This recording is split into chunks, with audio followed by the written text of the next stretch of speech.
Hey, it's Locksmith here. We're going to do a battery change on your 4-button flip key remote on your Nissan. If you look here, this is where your key will be at, your key ring. You can take it off or leave it on. I prefer to take them off. If you do notice there is a pre-gap on these, I'm not a fan, but this is the way they come this way.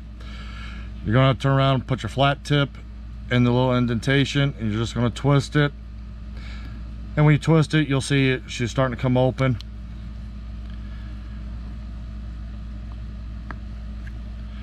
Once she opens up a little, that's where I normally take the flat tip and run it along the seam. Put her here so you get a better view. And I'll just twist it, and you notice the top pops off. When you lift up, don't be surprised if your key blade pops out. It did. No worries. You do notice there is your chip right here, so be careful. Do not lose that. You do need that. You should never have any leftover parts on these. As you can tell, this is a CR2025 battery. Make sure you have the right battery and you put it in. Do positive side down, and you're going to push against that piece first.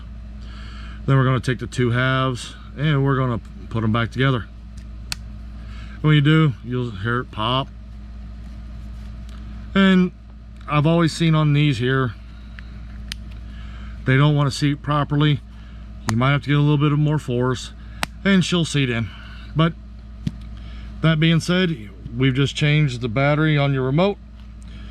Thanks for watching, and let's be safe out there.